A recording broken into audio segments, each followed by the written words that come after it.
Pour construire et maintenir une relation saine, il faut avoir confiance en l'autre, que ce soit un ami, un partenaire ou un membre de la famille.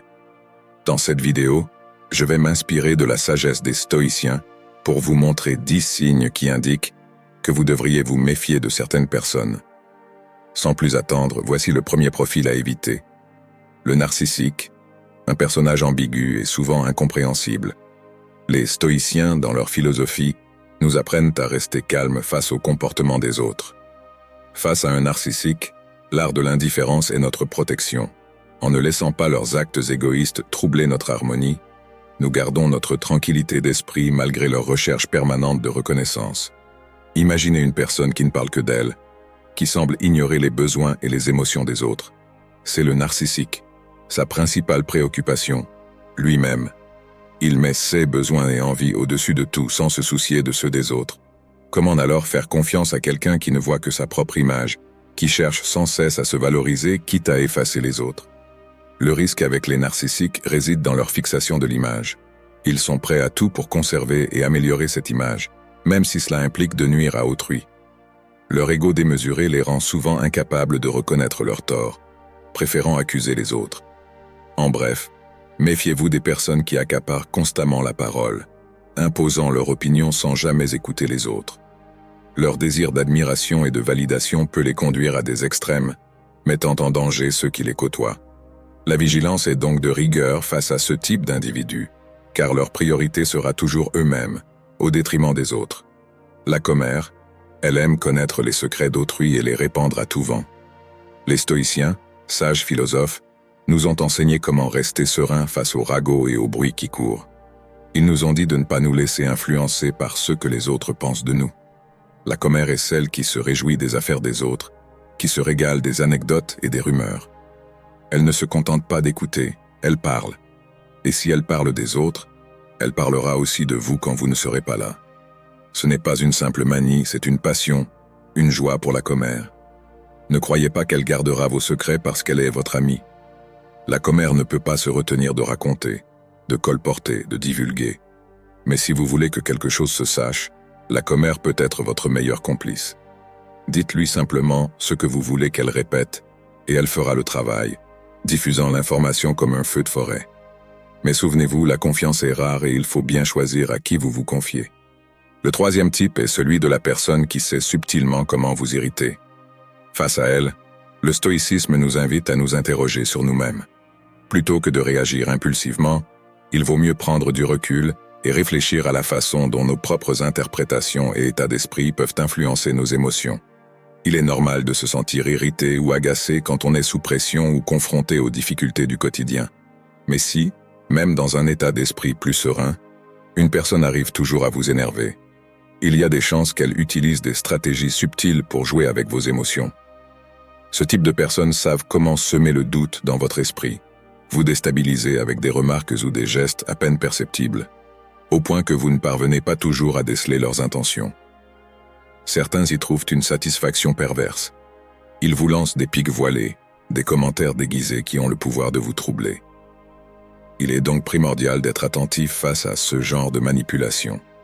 Si une personne parvient constamment à vous énerver, elle est sans doute en train de vous manipuler subtilement, et il est essentiel de reconnaître ces signes pour ne pas entrer dans son jeu. Le quatrième type est celui des personnes indécises. Le stoïcisme nous enseigne, avec sa sagesse intemporelle, à nous focaliser sur ce que nous contrôlons, nos choix et nos actions. Les personnes indécises sont difficiles à appréhender en termes de confiance. Comment faire confiance à quelqu'un qui vacille sans cesse dans le doute, qui ne parvient pas à se décider? L'indécision chronique traduit souvent un défaut de confiance en soi. Si une personne est toujours dans l'hésitation, sans avoir une vision claire de son avenir, comment peut-elle être une source de confiance pour les autres? Leur caractère imprévisible est un autre élément de défiance. Sans une personnalité affirmée et une idée précise de ce qu'ils désirent, leurs décisions peuvent paraître arbitraires, voire lunatiques. L'image d'un enfant tenant un couteau est peut-être exagérée, mais elle montre bien le danger potentiel d'une personne indécise. Avec elle, on ne sait jamais à quoi s'attendre. Son absence de résolution et de lucidité peut la rendre imprévisible, et dans certaines circonstances, cela peut être risqué. Il faut donc être prudent et avisé dans les relations avec de telles personnes. Le cinquième type est celui des individus à double visage. Elles sont souriantes et aimables en votre présence, mais elles vous critiquent et vous calomnient dans votre dos. Le stoïcisme nous conseille de nous méfier de ce type d'individus. Au lieu de nous laisser affecter par leur hypocrisie, nous devrions nous concentrer sur notre propre honnêteté. Qui n'a pas rencontré une telle personne? Celle qui vous fait croire qu'elle est votre amie, mais qui, dès que vous partez, répand des mensonges ou des moqueries. Elle n'agit pas ainsi seulement avec vous. Elle fait pareil avec beaucoup d'autres. Donc, si vous apprenez qu'elle dit du mal de quelqu'un, sachez qu'elle en fera autant avec vous. Son double jeu est perturbant. Un coup, elle semble être de votre côté, et l'autre, elle vous poignarde dans le dos. Face à ce genre de comportement, mon conseil est simple. Dès que vous détectez cette duplicité, il vaut mieux vous éloigner. Préservez-vous et protégez votre bien-être en évitant ce type de relations nocives. Le sixième type est celui du curieux insatiable. Il faut être prudent avec eux et ne pas leur dire plus qu'il ne faut. Les stoïciens nous avertissent que ces gens-là peuvent nous nuire un jour avec ce qu'ils ont appris sur nous.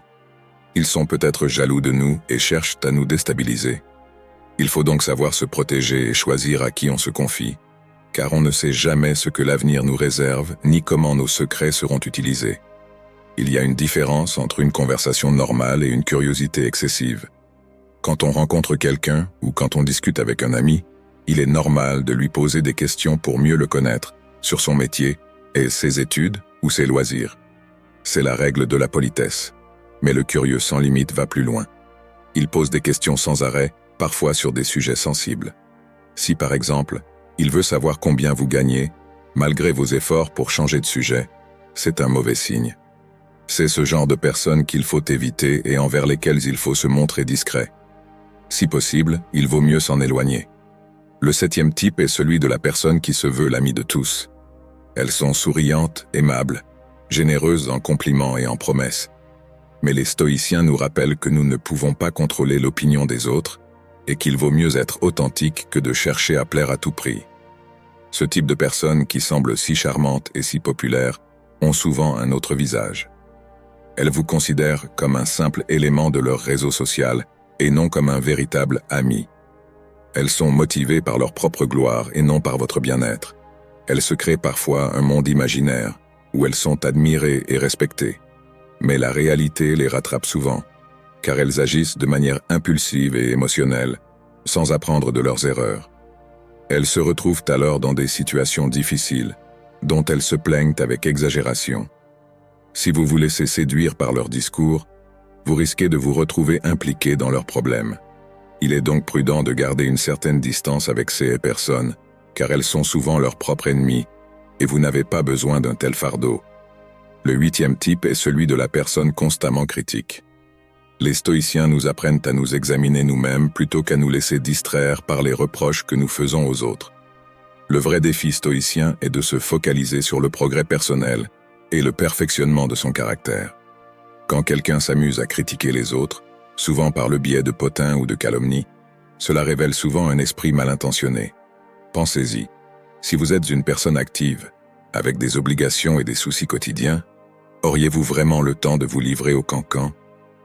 Ceux qui se concentrent sur les imperfections des autres semblent souvent manquer de sens dans leur propre vie. Ils sont peut-être malheureux ou insatisfaits, et se concentrent sur les vies des autres pour remplir ce vide. Face à de telles personnes, la prudence est de mise. Si quelqu'un est prompt à critiquer et à rabaisser les autres, il pourrait bien un jour vous faire subir le même sort. Il est donc essentiel d'être vigilant avec ceux qui se réjouissent des faiblesses d'autrui, car leur critique pourrait un jour se retourner contre vous. Si vous avez lu jusqu'ici, bravo. Dites-moi ci-dessous si vous avez déjà fait confiance ou respecté quelqu'un qui présente l'une de ces caractéristiques, et comment vous vous en êtes aperçu. Mais ne partez pas tout de suite, l'aventure n'est pas finie. Il me reste encore 2 autres profils de personnes à vous faire découvrir. Le 9e type est celui des personnes constamment en proie à des problèmes.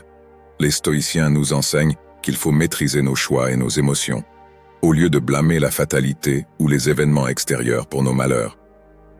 Ces personnes se retrouvent souvent dans des situations difficiles et compliquées. Elles se voient comme des victimes de la vie, où chaque jour est une épreuve. Elles se plaignent, se demandant pourquoi tout leur est si dur. Pourquoi elles sont les seules à subir la poisse? Face à ces personnes, il faut être prudent. Si quelqu'un a toujours des problèmes, ce n'est pas par hasard. Ce n'est pas le sort qui s'acharne sur eux, mais souvent la conséquence de leurs propres actes. Ils ont tendance à agir sans réfléchir, à ne pas apprendre de leurs fautes et à se laisser emporter par leurs sentiments. Si vous vous laissez trop toucher par leur histoire dramatique, vous risquez de partager leurs problèmes. En réalité, leur plus grand obstacle est souvent eux-mêmes, et vous n'avez probablement pas envie de vous charger d'un tel poids. Le 10e type concerne les personnes qui semblent écouter sans vraiment le faire. Le stoïcisme nous apprend à nous affirmer et à chercher des échanges sincères et enrichissants. Vous avez sûrement déjà rencontré quelqu'un qui acquiesçait sans conviction, en disant « oui, je vois », sans s'investir dans la conversation. Cela peut être décevant et vous faire sentir ignoré. C'est encore plus frustrant quand ces personnes monopolisent la parole avec leur propre histoire. Mais dès que vous essayez de partager la vôtre, elles perdent tout intérêt. Elles vous entendent, mais elles ne vous écoutent pas. Une vraie conversation demande de l'attention des deux côtés. Si vous êtes face à une telle personne, qui ne s'engage pas vraiment dans l'échange ou qui se laisse distraire facilement, vous pouvez reprendre le contrôle. Vous n'êtes pas obligé de continuer une conversation à sens unique. Si vous sentez qu'elle ne s'intéresse pas à vous, vous pouvez mettre fin à l'échange. Votre temps est précieux, et il vaut mieux le partager avec des personnes qui apprécient réellement ce que vous avez à dire. En conclusion, il est important de savoir reconnaître les différents types de personnes qui peuvent nuire à notre confiance afin de créer des liens plus sincères et profonds. En s'inspirant de la philosophie stoïcienne, nous apprenons à garder notre calme, à développer la vertu, à apprécier l'authenticité et à gérer avec habileté les situations difficiles.